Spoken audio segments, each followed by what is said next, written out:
today? I feel really good. Feel good? Today. Okay, you look great. You look great. I see you swagged out. As usual. Thank you. What's the word? Everything is good. Okay. We thank everybody for their feedback on the menu, Life After Divorce, Part 1. We really appreciate everybody chiming in and giving us some nuggets and some wonderful feedback. So we appreciate that. We're going to keep it going. All day. Special shout out to my Detroit, man. We living. Listen, everybody vibing. The comments was lit. Yeah. The Texas, it was fire. Everybody had good feedback. Yeah. So we're just going to give you more for it. We're going to give you more. I remember the last one we said we're just going to give you a little bit. Yeah. But now we're going to dig in because we got to find out what's on your menu. So we're going to tune back in. Let's get it. Let's do it. So what we going to put on the menu today? This one? Yeah. What are you thinking? What's good? What's good to eat today? Let's see what's on the menu. Okay. What you feeling like? What you feel like on the menu?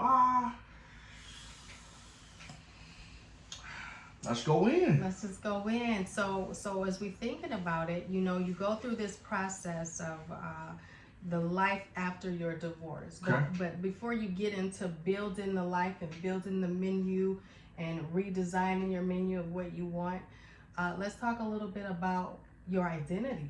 Wow. So I noticed, like, in most relationships, that's a powerful one. Yeah. People actually lose their identity. So how about we talk about identity crisis? Oh, that's really good. Do you have identity crisis? That's really good. Let's get it in. So when you think about an identity crisis, what are some things that come to your mind? The first thing that I think about when you title identity crisis is basically living through another person and forgetting who you are. Right. Okay. Right. So most relationships, you say, why do you stay? The first thing they say, well, we have children. Yes. Okay. Number one. Strike. Yeah. Many relationships fail, and what you fail to realize is that when you're living in just for the children, you're actually scarring yourself and the children. Wow, that's heavy. Steve. That's really heavy. And I think most people don't understand that. They listen to so many voices that convinces them to stay unidentified. Yes. The identity becomes the children. All day. The identity becomes the finances. The identity becomes the house. The identity becomes the car, the job, the career. Right. And so when you're going through this journey of really why, and I'm going to put a pause right there and ask a question because this is important. Why when people take their ID license picture, they use the same picture that they had 3 years ago when they don't even look the same? They don't. You've aged. Shouts out to my ages, man. No. You've aged wonderfully. Yes. And they fail to allow the growth and the maturity and the beauty of aging. Wow. Seasoning. Yeah. Translate through their picture. Because somebody told them to stay young and to look a certain way, you identify with something. Right. So that's just a food for thought that I had that I'm gonna throw in like an appetizer part of the menu. Appetizer. Food for thought. So when we're just talking about the identity crisis, what is a crisis? Oh man, crisis is like a story. the word crisis. We in a crisis right now, man. I think the city is in a crisis, man. Right. Listen, the word crisis is something evolution. It's like it's mind blowing. Yes. It's something that you basically like you're stuck in, like almost like a eternal storm. Yes. Right. Yes. So people are in this crisis and they don't know how to get out. So we're here to help you find a way to get out. Wow. Okay, but you gotta cop what's on the menu. Okay, yes. That's the main thing. That's what we info to rebuild and engineer the people. Yeah. So if we look at Webster Dictionary and just to define crisis for all of our analyticals intellectuals, it says that a crisis is a time when a difficult or important decision must be made. Wow. That's powerful. That's powerful. What more of a decision than making the thought of, okay, right. I'm going to stay or I'm going to go? What keeps them there in the crisis? What keeps, is it somebody being comfortable? Yes. The financial security net? Yes, that's exactly what we mentioned earlier. It has to be, your identity now becomes blank face. Okay. Because you get an opportunity to re-identify yourself. You get an opportunity to come out of a crisis, come out of a difficult situation, okay, for making a difficult decision, and now put in a new face with that. Wow. So fellas, quick question. How many times you actually came home from work, doing a 12-hour shift, 8-hour shift, according to your lifestyle, and you pulled up in the driveway, right? And you actually didn't want to go in. Ooh. Didn't want to go in. That's it. Every time you pull up at this beautiful home, your energy's shot, Yeah. you really like, you depressed, Yeah. and it's like you hate to go into your own home. Yeah. Why is that? That's a tough one to answer. That's a tough one to answer. I haven't been in that situation, Okay.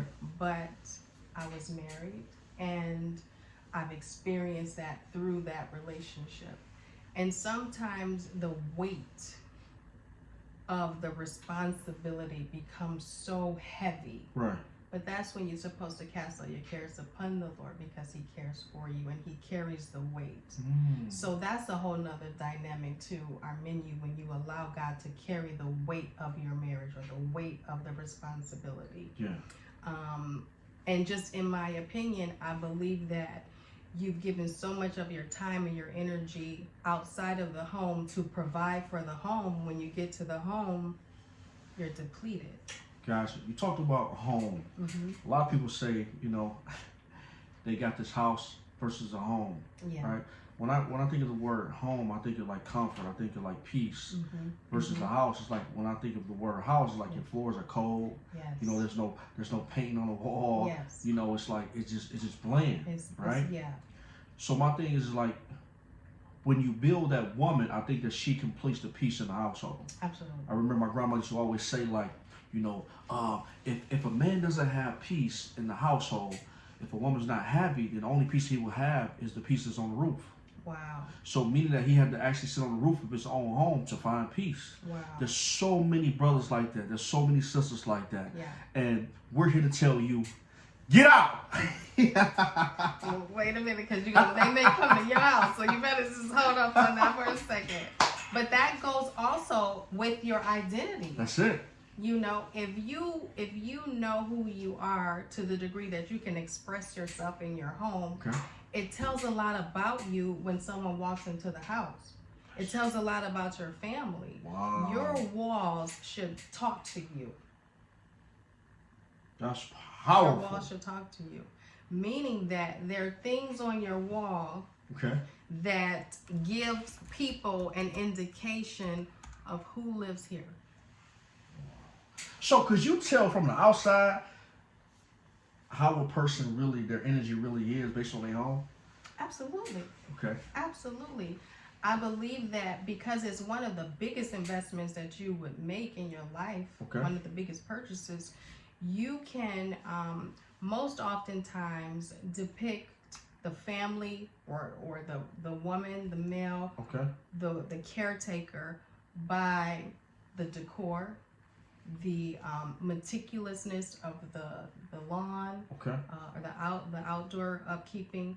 You can tell by the flowers. You can tell by the design of the gates, even the trees, how they're cultivated and you know, just designed to fit the home. So there's many things that gives you an impression of who lives there. Gotcha. Okay. How do you feel that? Oh man, I can ride past it and I can tell like whether is it a happy home or Yeah. is somebody just renting. Yeah. You know what I'm saying? It's a big difference, you know. Yeah. And when you're renting, some people they don't really care versus them Yeah. buying. It's an investment. Yes. So in relationships, you have to invest into it, and that was one thing that I actually failed in my marriage. Yeah. One of the things that I was guilty of, and this is kind of in tune with what we're talking about. Mm-hmm. I literally lost myself chasing that bag. Yeah. And a lot of us do that, you know, as black men, and men period. Yeah. We put pressure on ourselves. We feel like we got to go out here and chase this bag. Mm-hmm. You know, she's going to be happy. Mm-hmm. But it was it's all a lie, man. It's all a lie. You know, I lost so much chasing the bag that was damn near half empty. Yeah. So you have to understand, man, you can't get back time. And that's one of the things that I'm still trying to get back is just time. Yeah. You know, and that's the hardest thing. Yeah. So you lose everything, and then you're in this jungle, right? And I remember, like, even, you know, going in the Bible, you know, I felt like Job. You know, I was in that jungle. Yeah. And I was like really like crying out, man, like just trying to beg God and like ask him, like, I need my peace back. Right. Because I felt like I was really losing myself. Right. But it was something that I had created in my own mind. You know, you want the nice house, the cars, you know, you want to travel here and there. And man, sometimes, man, that shit is just stressful. It's overwhelming. So you lose a lot in this game. And right now, you know, I'm rocking with the coldest Star Smith, and we just gonna tune in with you and just show you, like, man, it's heart to heart. You know, it's good times, it's bad times, and we gonna cry. You know, we gonna cry. But fellas, if you're doing it by yourself, man, it's stressful doing it by yourself. Ladies, the same thing. I don't understand why women want to go to bed by themselves. I don't understand why men want to go to bed by themselves. It's the worst feeling in the world. Right? You got this big old bed, you got this little body, and you're rolling over and ain't nobody there. Nobody there. But that's a good point, because when you're redefining your identity, do you think it's important to be in a season of singleness but you're not alone? Ooh. Do you feel that it's important for you to be detached for a while, to be able to attach yourself to What's your a heart while? again? What's a while? It depends on the person. It depends on the person. It depends on the person. It depends on the damage. It depends on the trauma. Okay. It depends on the health. So if you got 10 years, right, you put in a relationship for 10 years, you were solid for 10 years, right, and you broke up with this person, right, how long do you think it'll take to actually rebuild that? The person? The person. I think that is a great question. I think it'll be determined by the person and the work that they're willing to put into their recovery. Okay. So what kind of touch bases? So you were married for 17 years, right? Okay. When you went through your divorce, how long did it take you to kind of like really kind of like find yourself? It took me, I would say, and I'm still finding myself. You know, I'm not where I was, but I'm not where I'm going to be. Okay. And where I want to be. But I would say within a year and a half. A year. She's still in love rehab, fellas. And that's okay, because if you can admit to what the thing is and not run from it, you're quick to heal from that. Gotcha. Right? So you can be honest with yourself and say, okay, I don't think about this person as much as I used to. Sometimes it's baby steps. Okay. When you've been married for a long time, or you've been in a long-term relationship, it's not going to turn off automatically. Got you. Right? Okay. So it's like slowly detoxing yourself off of the person. Okay. Okay. Yeah. That's a good one. That's a good one. Detox, man. Detox, make sure you do that. I need a detox shake on my menu. On the menu. Would you say that you actually look more better right now being single? More better. Than that's one of my quotes. I love East Side words. Versus when you were married. So you look at pictures and say, man, I really looked old back then. Absolutely. Oh my God. Absolutely. Absolutely. And I think that's a part of that stress you mentioned. It could be just when you hit a certain age, or you start to love on yourself. There's a rejuvenation that comes through that energy. Okay. And so you start to vibrate youthfulness. Gotcha. And sexy and energy and energetic, and you start to want to become that you've imagined that you could be. Gotcha. Does that make sense? Cool. Do men experience that? Do they have a desire to be youthful and be sexy? And... Yes, I mean, we try, because I mean, if you think about it, like when you call to get insurance on your man, it's actually higher than a woman. Because for some reason we die faster. Yeah. So I think men try to keep themselves up, and that's why a lot of guys, you know, from a lot of friends that I have and colleagues, they work out, they eat right. and they do a lot of meditation. Yeah. I didn't realize that how important yoga really was to Absolutely. a man. It actually helps your sex drive. Mm-hmm. And I had to research that. Mm-hmm. So you might catch me on Belle Isle doing a little yoga, you know, tap it in. But so since we're talking about sex, did you have a hard time revamping your sex drive after your divorce? you don't lose that. You You may lose the wife, but you don't lose sex drive. Sex drive ain't got higher. I mean, in my situation, I mean, it was more like sometimes I found that my ex-wife could have been like a little corporate. Yeah. So like certain days, man, she wanted to have sex. You know what I'm saying? Schedule, man. Don't put that on the menu. So it actually, you know, when I finally was divorced and I got my mental back, the sex drive. Where'd your mental go? Man, I lost it. Yeah. I lost it. Start. I was like, I didn't know if I was coming and going. Yeah. You know what I'm saying? Man, the power of a woman is a bad mother. Shut your mouth. You hear me? For sure. But I put it all on myself. You know, that's one of the things that I did, and I took accountability for my actions. So I was able to like go through that storm. You know, the crises. Yes, and the identity. And the identity. Oh man, lost all that. Man, it was times, man, I would get in the car. Yeah. And like knew before I left out where I was going. And when I get in the car, man, it was like, where am I going? I don't even know. Key ignition, the car in reverse, don't even know where I'm going. No, I understand that. I was losing it. Yeah. You hear me? Yeah.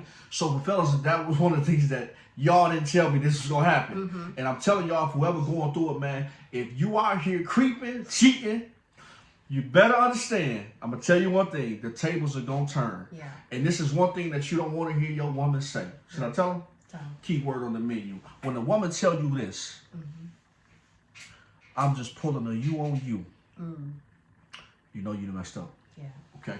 Yeah. You know you messed up. That's the fair game I'm going to give you on this lovely day. We tuned in. We gave him a good, 18 minutes? We gave him 18 minutes. Come on. And I want to say one thing. Go ahead. That it's okay to go through a identity crisis for a season, not a longevity kind of thing, because you slip into depression. And that can be a next thing that we can talk about. But it's okay to go through a time where you have to re-identify who you are. Yes. You've been married, you've been in this relationship, you've become that.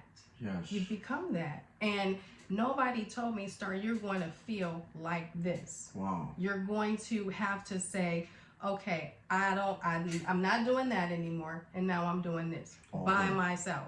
Wow. Right? And so you have to get comfortable, even with going to a restaurant and asking for a table for one.